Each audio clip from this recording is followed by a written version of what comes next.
wasn't supposed to be on that expedition. I need to say that up front, because it matters for understanding why I made the choices I made, and why I was the least useful person in the valley for the first 3 days, and arguably the most important one on the last. My brother Eli got the contract in March. Geovance Resource Surveys, a mid-tier outfit that handled topographic work for mining companies, timber leases, hydro assessments. The job was straightforward. Take a 4-person survey team into an unmapped valley in the northern coast mountains of British Columbia. Spend 10 days collecting elevation data, photograph geological features, fly drone transects, and come out with enough raw material to build a preliminary topo map that Geovance's clients could use to decide whether the area was worth developing. The valley didn't have a name. On the contract documents it was listed as Survey Block 7714NN, which Eli told me was just a grid reference. Nobody had been inside it. Satellite imagery showed dense old-growth canopy across the valley floor, steep granite walls on 3 sides, and a single glacial drainage on the north end that connected to a river system about 40 kilometers from the nearest logging road. The helicopter flight in would take 2 hours from the staging area in Terrace. Eli had been doing this kind of work for 6 years. He was good at it, not just technically, but temperamentally. Some people get anxious in deep wilderness, start hearing things in the silence, and count down the hours until extraction. Eli got calmer. He'd told me once that the thing he loved about unmapped terrain was that it didn't care about him. It was just land, doing what land does, indifferent to whether anyone ever recorded it. I think he found that restful. I think a lot of people who choose that work do. He called me in late March to ask if I wanted to come, not as a surveyor. I had no training in cartography or geology or anything remotely scientific. I'd spent the last 4 years managing inventory logistics for a restaurant supply company in Kamloops, and I'd been good at that too. In a way that didn't matter anymore because the company had folded in January and my boyfriend had moved out in February, and my landlord had raised my rent by 40% in the same month because he could smell desperation. Eli didn't say any of this on the phone. He just said the team needed a camp coordinator, someone to manage food, equipment, communication schedules, keep the camp functional while the technical crew worked. He said it paid well. He said the valley was supposed to be beautiful. I said yes because he was my brother, and because I didn't have anywhere else I particularly needed to be. The team assembled in Terrace on April 14th.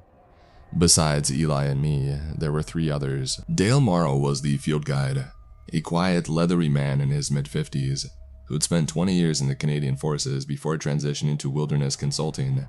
He didn't talk about his military service and nobody asked. He carried a short-handled axe on his belt the way other people carry a phone, and I never once saw him look surprised by anything, which in retrospect should have told me something about the kind of situations he'd been in before. Maren Voss was the geologist, a precise woman with short, gray-streaked hair, who spoke in complete sentences and expected the same from everyone else. She was there to assess the valley's mineral potential, and she treated the whole expedition with the professional detachment of someone conducting a building inspection. Jonas Hirsch was the youngest on the team, 27, a drone operator and GIS technician who wore trail runners instead of boots and listened to podcasts while he hiked, and who I liked immediately because he was the only person on the team who seemed to find any of this fun. The helicopter dropped us on a gravel bar along the drainage creek on the morning of April 15th.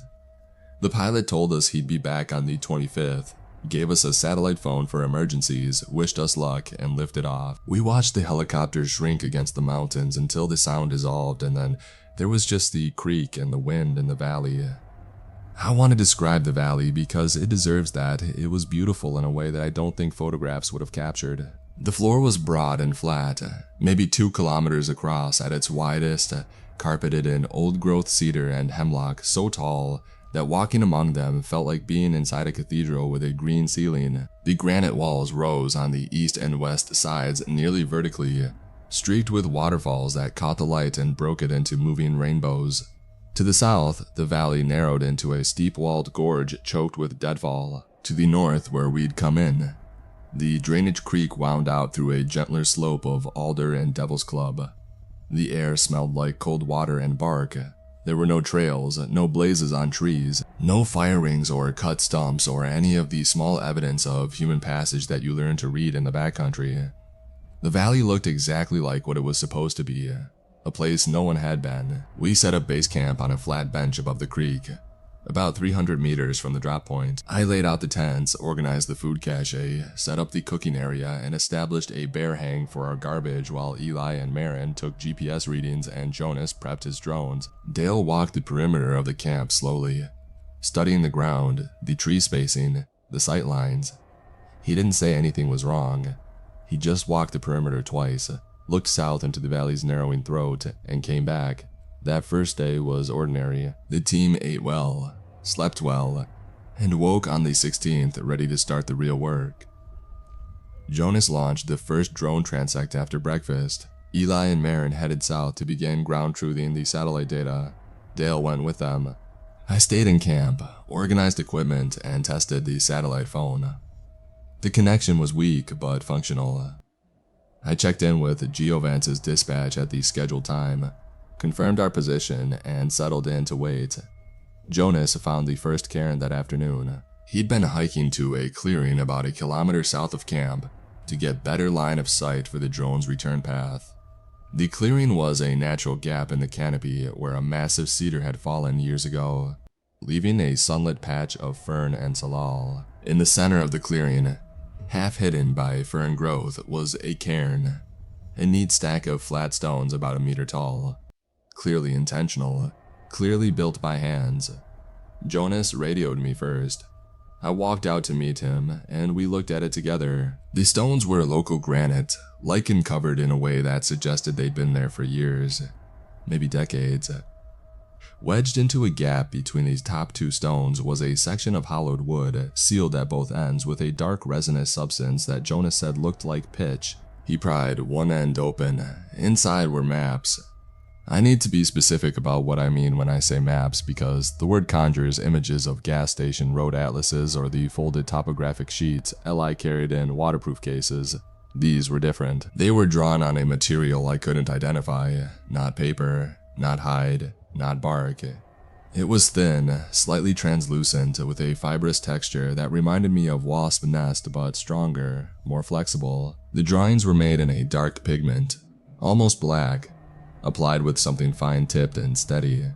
And they were precise, not artistic, not decorative, precise in the way that technical drawings are precise. Clean lines, consistent scale, no wasted marks. The maps showed the valley. Jonas and I unrolled 3 of them on the fallen cedar's trunk and stared.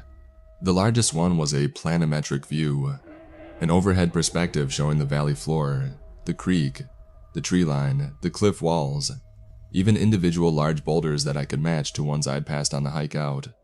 The scale was consistent.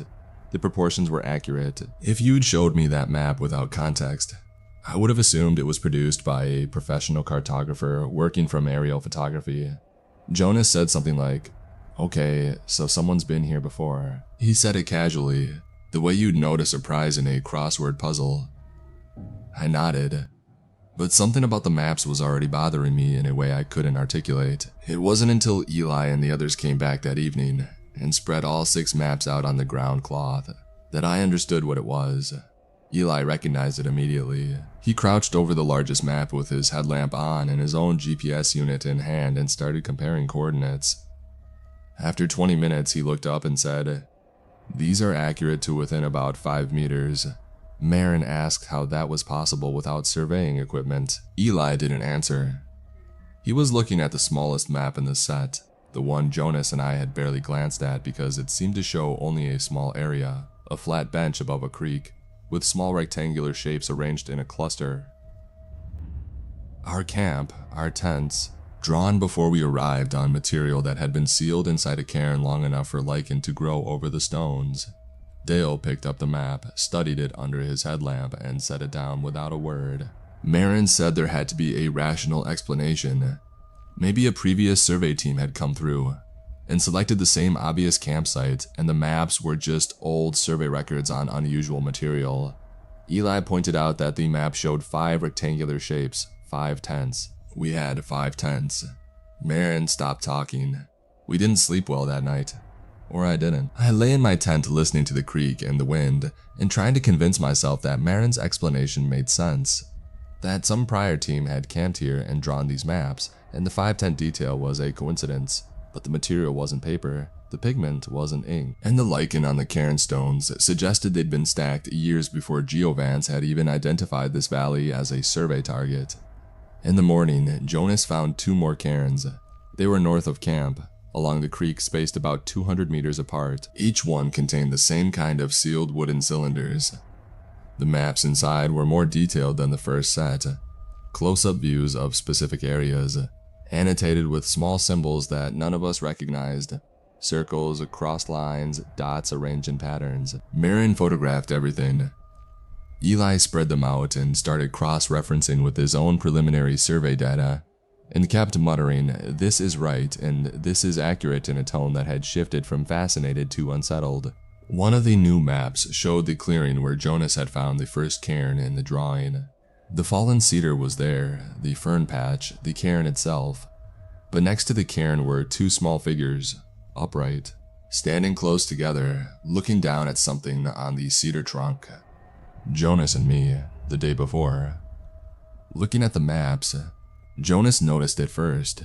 He held the map up and turned it toward me, and I saw the 2 small shapes and understood what they were, and felt something shift in my chest. Not fear exactly, not yet, but the precursor to fear. The feeling of a locked door you assumed was solid, turning out to be painted cardboard. Eli told us to stop touching the cairns. Dale said we should leave. Not maybe we should consider leaving. He said we should pack up and hike to the extraction coordinates and call for early pickup.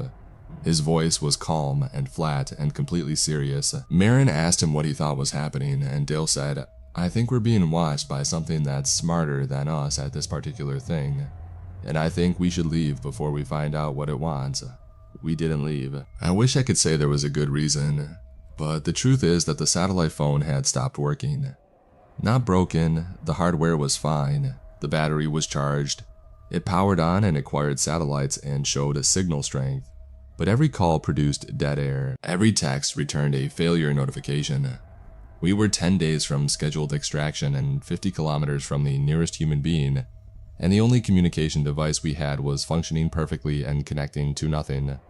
Eli wanted to keep working. He said that whoever had made the maps was clearly not present. The cairns were old. The lichen proved that. Whatever had happened here, it had happened in the past. We were professionals, we had a job to do, and spooking ourselves over old survey artifacts wasn't going to help anything. Marin agreed, reluctantly. Jonas shrugged and said he'd keep flying drones as long as someone told him it was safe. Dale didn't agree, but he didn't argue either. He just started carrying his axe in his hand instead of on his belt. I stayed in camp. That was my job, manage the camp, keep things organized, keep the operation functional. And I did that. But I also started watching the tree line in a way I hadn't before. Not scanning for bears, which is what you normally watch for. Watching for patterns, for something that moved with intention. On the 3rd night, I heard it. I was awake around 2 in the morning, lying in my tent, when the footsteps started. They came from the south, from the direction of the valley's narrow end, and they moved through the trees at a fixed distance from camp, maybe 60 or 70 meters out, following a curved path that traced our perimeter. The sound was wrong, and it took me a few seconds to understand why. The steps were perfectly even.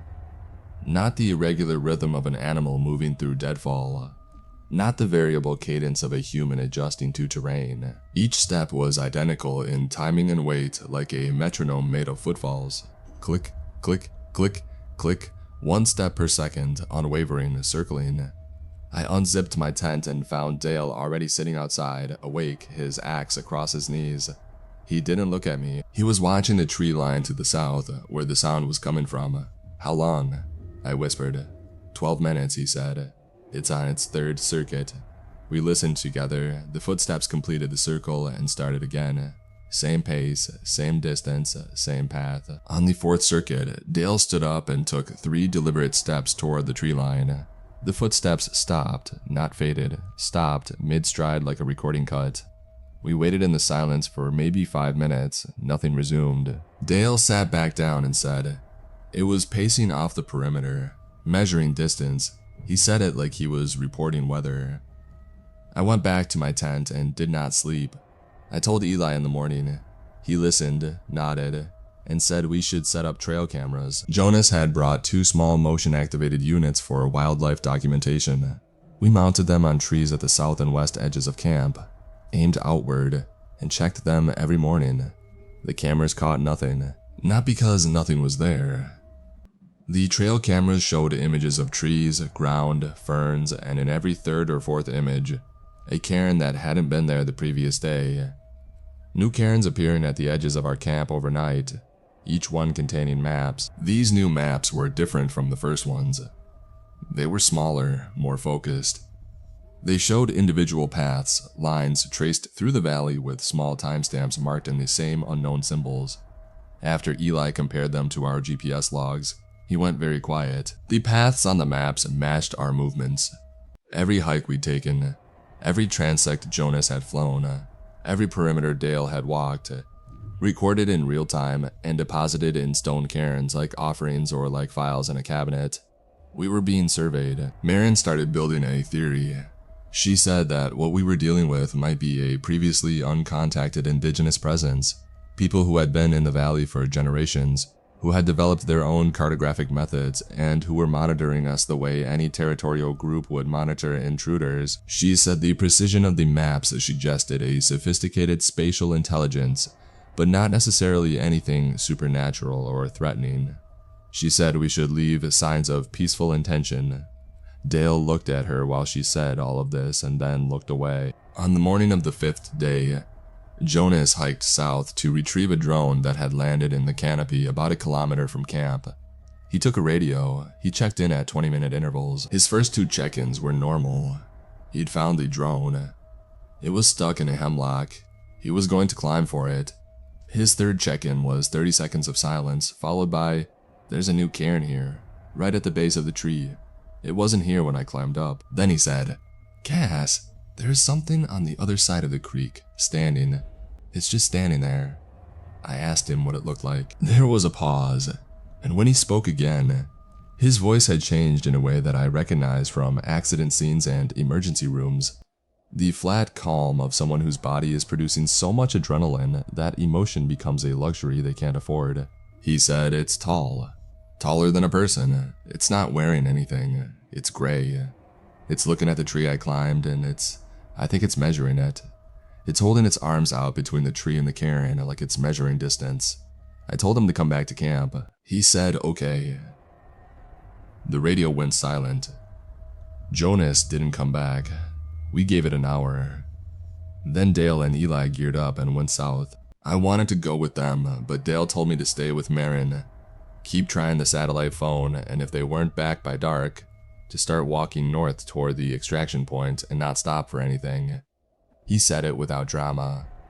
He said it like a man who had given similar instructions before. They found Jonas's drone at the base of the hemlock. They found his radio on the ground, powered on, unbroken. They found the cairn he described, fresh stones, no lichen, still damp from the creek, inside, a map. The map showed 2 paths. One was Jonas's, his route from camp, his stop at the hemlock, the exact spot where he'd stood when he made his last call. The second path came from the south, from deeper in the valley, and converged with Jonas's path at the hemlock. At the convergence point, a symbol none of us had seen before, a circle with a single line extending from it, like a crude drawing of a hand holding a lead. Beyond the convergence, only one path continued, going south into the narrow end of the valley. Eli wanted to follow it. Dale said no. They argued, the only time I ever heard Dale raise his voice. He told Eli that whoever or whatever had taken Jonas had left them a map of exactly how it happened, which meant it wanted them to follow, which meant following was the worst possible idea. Eli said Jonas was part of his team, and he wasn't leaving the valley without him. They came back to camp, we regrouped. Dale laid out the options with military clarity. We could hike north to the extraction point, a 2-day walk, and try to flag down aircraft or reach the logging road. Or we could go south, follow the map, and try to find Jonas. The helicopter wasn't coming for 5 more days. The satellite phone was still dead. If Jonas was injured, 5 days might be too long. Marin voted north, Dale voted north, Eli voted south. They all looked at me, and I understood that this was the moment where being the logistics coordinator, the tag-along sister with no field expertise, actually mattered. Because I wasn't going to vote based on probability or protocol. I was going to vote based on the fact that Jonas was 27 years old and had been pulled out of a tree by something with gray skin and arms that measured distances, and I couldn't walk north with that knowledge sitting in my chest like a stone. I voted south. Dale closed his eyes for a second, then nodded and started packing. We moved as a group. No one went anywhere alone. Dale led, axe in hand, following the path the map had drawn for us. The valley narrowed as we walked south. The cedar canopy thickened. The creek braided into smaller channels that we crossed on fallen logs. Cairns appeared every 100 meters or so along our route like trail markers, each one containing a single map showing the immediate area ahead. Dale said they were like breadcrumbs. Eli said they were like a filing system. Marin said nothing. She'd stopped offering rational explanations. 2 hours south of camp. The valley walls closed in, and the forest floor rose into a jumble of broken granite at the base of the eastern cliff. Among the boulders, half concealed by moss and fern, was a cave entrance. Not a crack or a crawl space, a proper entrance, tall enough to walk into, wide enough for 2 abreast. The last cairn sat just outside it, and the map inside showed the cave system in cross-section. A main chamber, 2 branching passages, and a smaller chamber at the back marked with a dense cluster of the unknown symbols. Dale lit a torch, an actual torch, a stripped branch wrapped with pitch-soaked cloth from his pack. Eli turned on his headlamp. Marin and I did the same. We went in. The main chamber was the size of a large room, maybe 10 meters across, with a ceiling high enough that our lights didn't reach it. The floor was smooth stone, swept clean. The walls were covered in maps. I don't mean that metaphorically. The walls of the cave were covered, floor to eye level, with drawings in the same dark pigment on the same strange fibrous material, pinned or adhered to the stone in overlapping layers. Hundreds of maps, maybe thousands. Some were small and detailed. Close-ups of specific trees, rock formations, animal burrows. Some were large and comprehensive, full valley plans that rivaled anything Eli could have produced with modern equipment. They showed seasons, the valley in snow, the valley in full canopy, the valley during flood stage with the creek swollen across the floor. They showed years, the same views repeated with subtle differences. A tree grown larger, a boulder shifted by erosion, a new waterfall cutting through the eastern wall. And they showed people. Marin found the first set, a cluster of maps pinned to the far wall, slightly apart from the rest, showing a group of figures entering the valley from the north. 5 of them.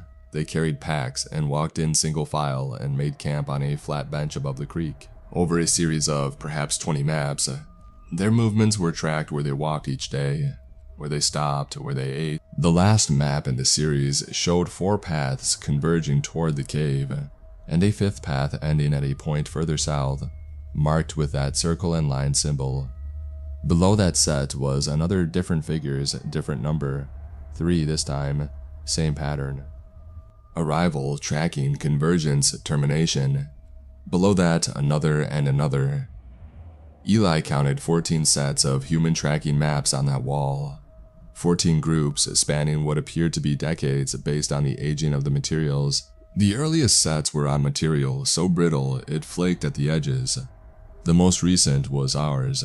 Our tents, our pads, our daily movements, drawn with the same care and precision as every other group that had walked into this valley and hadn't walked out. Dale found Jonas in the back chamber. He was alive, lying on a flat stone shelf, unconscious but breathing, dressed in his trail runners and base layer. His pack, radio, and drone controller were arranged neatly beside him on the ground. His arms and legs were bare, and on his skin, drawn in the same dark pigment used on the maps, were lines, precise measured lines running along his limbs, annotated with the same small symbols, distances between joints, circumference marks around his wrists and ankles and neck, a series of notations along his spine. He had been measured, not harmed, not restrained, not fed or starved. measured and documented and placed on a shelf like a specimen being cataloged. Eli knelt beside him and checked his pulse, his pupils, his breathing. Jonas was drugged or sedated, his eyes flickered but didn't focus, and his muscles were slack in a way that didn't look like sleep. Marin found a small clay vessel near his head that smelled sharp and herbal like concentrated juniper. Whatever it was keeping him under. "We need to carry him out," Eli said. He was already trying to lift Jonas into a sitting position. Dale hadn't moved. He was standing at the entrance to the back chamber, facing outward, his torch in one hand and his axe in the other. "It knows we're here," Dale said. "The cairns led us here. It wanted us to come inside." "I don't care what it wanted," Eli said. "You should," Dale said. And then he tilted his head, listening, and said, "It's here." I heard it then. The footsteps. The same metronomic rhythm from the night at camp, but closer now, echoing off the cave walls, coming from the main chamber. Click, click, click. Perfectly timed, perfectly weighted, getting louder. Dale stepped forward into the main chamber. The rest of us stayed in the back, Eli holding Jonas, Marin gripping a rock hammer she'd brought for geological sampling. I picked up Dale's spare torch from his pack and lit it on the one already burning. The thing came through the cave entrance the way you'd walk through your own front door, without hesitation, without checking for obstacles, because it knew every surface and dimension of that space by memory. It was tall, I'd say 2.5 meters at least, though its posture was slightly hunched in the way of something accustomed to enclosed spaces. Its body was narrow, elongated, gray-white in our torchlight, with skin that had the matte texture of birch bark. Its arms were long, disproportionately long, and its fingers ended in hard, tapered points that I realized, with a lurching nausea, were the drawing implements. It made its maps with its own hands. The pigment on the cave walls was its own medium, secreted or produced somehow and applied with fingertips designed for the purpose. Its face was the worst part, and I don't mean because it was grotesque. I mean because it was calm. Large eyes, dark, reflective, set wide on a skull that was slightly flattened front to back. No visible mouth, or rather, a mouth that was sealed, a thin line that didn't appear designed to open, no expression, no aggression. It stood in the main chamber of the cave and looked at Dale with the dispassionate attention of someone reading a spreadsheet. Dale didn't back away. He stood his ground with the torch forward and the axe back and said, in a voice that was steady enough to make me believe in whatever training had produced him, "We're taking our man and leaving. Stand aside." The thing tilted its head. Not like a dog, more deliberate than that, more mechanical, as if it was adjusting its angle of observation to get a better measurement. Then it took one step toward Dale, and its right arm came up, fingers extended, and it reached toward him. Not fast, not threatening, the way you'd reach toward a wall to check if paint was dry. Dale swung the axe. He hit it in the forearm. The blade sank into the gray-white skin, and something dark came out. Not a gush, more of a seep, thick and almost black. The thing made no sound. It pulled its arm back, looked at the wound the way Marin had looked at rock samples with analytical interest, and then it moved. It was fast. Not preternaturally fast, not blurring or teleporting, but fast the way a large animal is fast when it commits to motion. It closed the distance to Dale in 2 strides and hit him with its uninjured arm. An open palm strike to the chest that lifted him off his feet and put him on the ground 3 meters away. Dale's torch hit the stone and rolled. He gasped, a sound I recognized from someone getting the wind knocked out of them completely, and tried to get up and couldn't. The thing stood over him for a moment.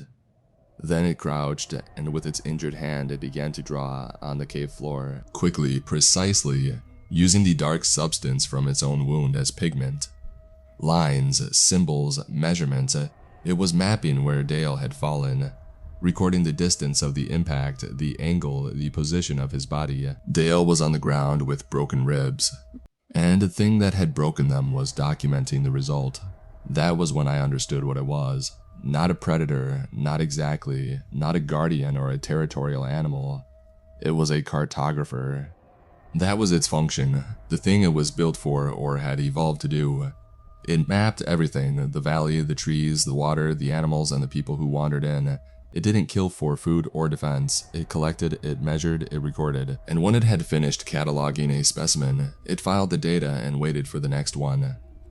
The bones Eli had mentioned seeing stacked near the human tracking maps weren't trophies. They were archives. Specimens that had been fully documented and no longer needed to be maintained. Jonas was next in line, measured, annotated, waiting to be completed. I came out of the back chamber with the torch in front of me and I screamed at it. Not words, just sound. Loud and raw, and nothing like the calculated observations I've been making for the past 5 days. The thing looked up from its drawing on the cave floor and focused on me, and I saw something change in its face. Not emotion recognition. It had mapped me already. It knew where I slept, where I walked, how I moved through the camp. But it hadn't expected me to come forward. Its maps of me, I realized my daily patterns, my role as the camp-bound coordinator, predicted that I would stay in the back chamber, that I would hide. I wasn't in its projections. I swung the torch at its face. The pitch-soaked cloth connected, and the flame caught on something, its skin, the substance on its fingers. I don't know, and it recoiled. Not in pain, or at least not in any pain it expressed. It recoiled the way you pull back from unexpected data. A variable outside the model. It stepped backward and its long arm swept through the air in front of it, and I felt the hard tips of its fingers graze my jacket and tear through the fabric like it was wet paper. Marin was beside me then, rock hammer in hand, and she hit the thing in the knee. It staggered. Marin hit it again. Dale was up, not standing but up on his knees, and he threw the axe. It wasn't a clean throw. The axe hit the thing in the hip with the flat of the blade and bounced off. But the impact made it stumble sideways into the wall of maps. Sheets of the fibrous material tore and fell around it. It slipped on them, went down to one knee, and made a sound. The first sound I'd heard from it. A low, resonant vibration that I felt in my teeth and my sternum, like standing too close to a cello being played at the lowest register. It wasn't a scream. It was a signal, a transmission, a data point being emitted. Move, Dale said from the floor. Move now. Eli came out of the back chamber with Jonas over his shoulders in a fireman's carry. Jonas was dead weight, maybe 70 kilos of unconscious limbs, and Eli was not a big man. He was hunched and staggering, and his face was white with effort. I got under Jonas's other arm. Marin grabbed Eli's pack. Dale got to his feet, retrieved his axe, and put himself between us and the thing on the cave floor. It was getting up. Methodically, precisely the way it did. Everything one hand on the wall, pushing itself upright, its dark eyes tracking all 5 of us as we moved toward the entrance. I saw its fingers flex against the stone and leave marks, fresh lines drawn in its own blood. It was mapping this, even now injured and surprised. It was recording what was happening. Where each of us was standing, how fast we were moving, which direction we were going. It couldn't stop. It was what it was built to do. Dale backed toward the entrance, keeping himself between us and it. It watched him. It didn't pursue. It stood in the center of its archive, surrounded by the torn maps of everything it had ever measured, and it watched us leave with the same flat attention it gave to everything. I wanted it to be angry. I wanted it to roar or charge or do something that I could understand as a reaction. But it just observed, it just recorded. We made it out of the cave into gray afternoon light, and I have never been so grateful for rain in my life. Eli was gasping under Jonas's weight. Dale was pressing his left arm against his ribs and breathing in short, careful sips. Marin was shaking so hard her rock hammer was clicking against her thigh. I was bleeding from the grazes on my chest, where its fingers had torn my jacket.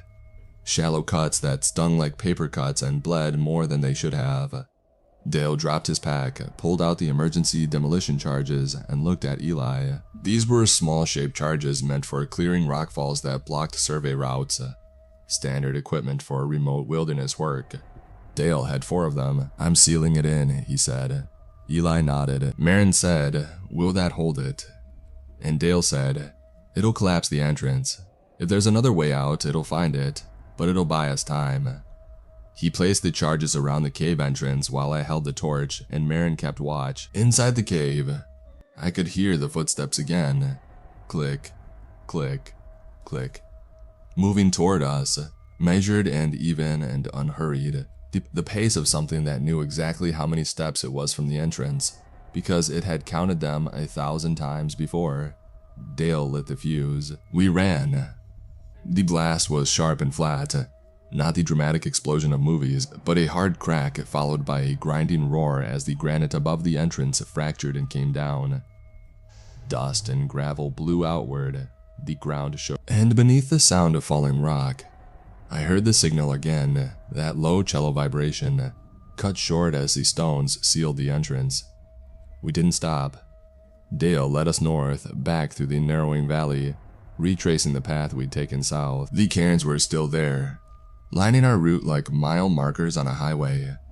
Dale kicked every one of them over as we passed, scattering the stones, grinding the map cylinders under his boot. Small destructions that felt like punching fog, but that I understood were necessary. Not for practical effect, but for the refusal they represented. We will not be filed, we will not be catalogued.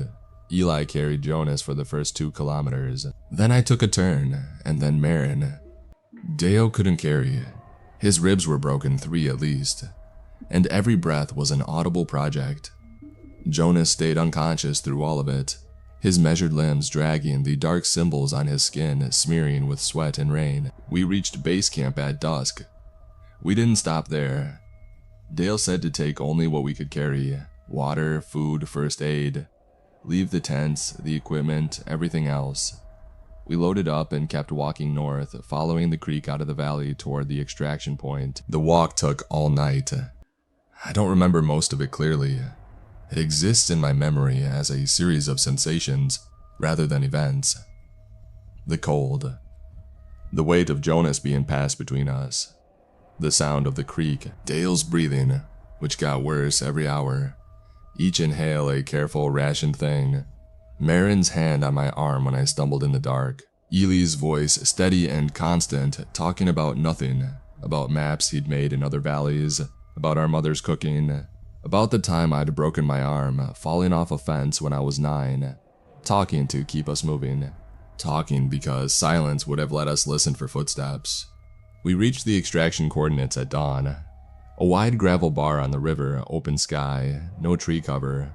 We collapsed. Dale sat with his back against a boulder and closed his eyes, and I thought for a moment that he'd died. But then he opened one eye and said, "Someone get me water." Marin was already digging in the first aid kit for his ribs. Eli set Jonas down on a sleeping pad and checked his vitals again. Still breathing, still unconscious, pulse steady. The sediment or sedative or whatever had been used on him was tenacious. I rebuilt the satellite phone's antenna connection, realigned the unit, and tried a call. It connected on the first attempt. Clear signal, immediate pickup. Giovan's dispatch was confused. Our scheduled extraction was still 4 days away. I told them we had casualties and needed immediate evacuation. They had a helicopter to us in 3 hours. During those 3 hours, sitting on the gravel bar in the morning light, I looked south toward the valley. The entrance was invisible from here. Just a wall of green canopy and gray granite. Beautiful and ordinary. No smoke from the cave collapse. No sign of anything wrong. The valley looked exactly like it had on the first day. A place no one had been. A place that didn't care. Jonas woke up while we waited. He sat up suddenly, like a person waking from a nightmare, and looked at his arms. The dark lines were still there, faded by sweat and friction but still visible. He traced one of them with his fingertip, a line running from his wrist to his elbow, annotated with small symbols, and he said, "It counted my bones." That was all he said. He didn't speak again until we were in the helicopter. The flight out was 90 minutes. I sat by the window and watched the mountains fall away. Just before we lost sight of the valley, I looked down. In a clearing near the creek, a clearing I didn't remember, one that might not have been there before, I saw a shape, a cairn, larger than any we'd found, built in the open where it could be seen from the air. Beside it, standing still, a gray-white figure, looking up, not at the helicopter, at the trajectory. watching where we went, measuring the arc of our departure the way it measured everything else. I didn't tell anyone. There was nothing they could have done with the information. The debrief at Geovance took 2 days. We told them everything. They were skeptical in the specific way that companies are skeptical when the truth is expensive, not disbelieving exactly, but resistant to the implications. They sent a second team to recover our abandoned equipment 3 weeks later. The second team found the base camp exactly as we'd left it. The tent still standing, the food cache untouched. They did not go south. They did not find any cairns. They reported that the valley appeared unremarkable. I asked the Geovance project manager about the original contract during the debrief. He showed me the survey request, the document that had initiated the whole project. Survey block 7714N, coordinates specified client listed as a subsidiary of a mining conglomerate I'd never heard of. I asked who had entered the coordinates into the system. He checked. The coordinates had been modified once after initial entry, 6 months before our expedition. The modification was logged to a terminal ID that didn't correspond to any workstation in Geovance's offices. The IT team had flagged it as a database error and moved on. The original coordinates before the modification pointed to a valley 40 kilometers south of where we'd been sent. A real valley already partially surveyed. Unremarkable. Someone or something had changed the numbers, had reached into a company database and adjusted a grid reference by just enough to redirect a 5-person team into a specific valley where something was waiting with cairns and maps and a stone shelf ready for the next specimen. Eli doesn't do field work anymore. He still makes maps. He took a position with a municipal planning office in Victoria. The kind of job where the most dangerous thing is a paper jam. We don't talk about the valley, but we don't avoid each other either. We have dinner every other Sunday. He's okay. He's different, but he's okay. Dale sent me a message about a month after the expedition. Just one line, stayed ready. I sent back a thumbs up. I don't know if that was the right response to whatever he was telling me, but it was honest. Marin published a paper about the fibrous material from the maps. She'd kept a sample in her jacket pocket, the only physical evidence any of us brought out. The analysis was inconclusive. The material was organic but didn't match any known plant or animal fiber in the reference databases. Her paper described it as a cellulose-adjacent biopolymer of unknown origin and was rejected by 2 journals before being published in a minor material science quarterly that nobody reads. She told me she was fine with that. She said she didn't write it for the audience. She wrote it so there would be a record. Jonas recovered. Physically, fully. The marks on his skin faded over the course of a month. The dark pigment breaking down and absorbing or flaking away. He doesn't talk about what happened in the cave. Not what he saw before he was sedated. Not what he felt while he was under. He went back to drone work for a different company. He's in Saskatchewan now, flying agricultural transects over canola fields, flat land, no valleys. I think that's deliberate. I went back to Kamloops. Found a new apartment, a new job, supply chain coordination for a hospital network, steady work that keeps me in an office with fluorescent lights and climate control, and absolutely no old growth forest. I thought about the valley less and less as the months went on. Not because I forgot, but because the memories settled. The way sediment settles in still water, dropping to a layer I didn't have to look at if I didn't want to. 6 months after the expedition, I was cleaning out my car. The same car I'd driven from the Terrace airport to my motel the night we flew out of the valley, and from Terrace to Kamloops the following week. I hadn't cleaned it thoroughly since then. Hadn't needed to. Hadn't thought about it. I was pulling trash from under the passenger seat when my fingers touched something that wasn't paper or plastic. It was smooth, thin, fibrous. I knew what it was before I pulled it out, the way you know a sound is a siren before your brain has finished processing it. A single sheet of the map material, folded once, tucked under the seat. I unfolded it in the parking lot of my apartment building with my hands shaking so badly that I nearly tore it. The drawing was precise, steady, made with the same dark pigment, the same hard-tipped instrument, the same fingers. It was a map, not of the valley. It was a map of Highway 16 from Terrace to Prince George, then Highway 97 south to Kamloops, then the city streets to my apartment complex. Every turn I'd taken, every fuel stop, the rest area where I'd slept for 2 hours outside Burns Lake, the Tim Hortons in Vanderhoof where I'd bought coffee, all of it, drawn with the same care and precision as the valley maps, the same dispassionate accuracy that treated a mountain range and a fast food parking lot with identical attention. At the end of the route, at a small rectangle representing my apartment building, a symbol, the circle with the single extending line, the same mark that had appeared at the convergence point on the map of Jonas's capture, the same mark that ended every human tracking series on the cave wall. I had assumed in a cave that the symbol meant terminated, ended, taken. I had read it as a death mark, a record of capture, the cartographic equivalent of an X over a target.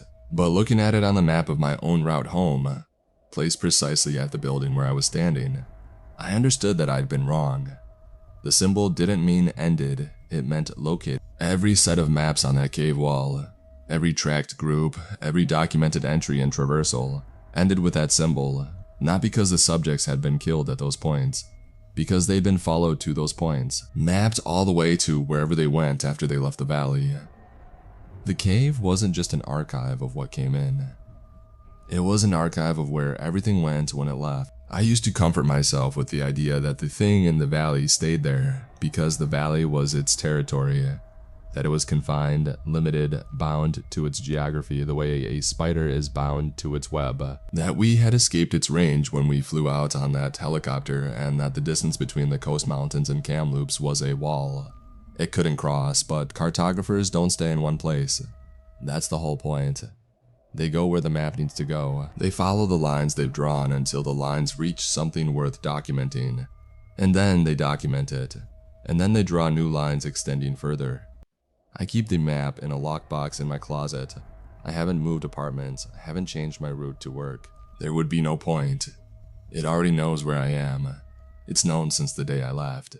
The only question, the one I think about when I'm lying in bed at 2 in the morning, listening for footsteps that are perfectly even, 1 per second, circling at a fixed distance, is whether it's still just mapping the route, or whether it's finally finished measuring the distance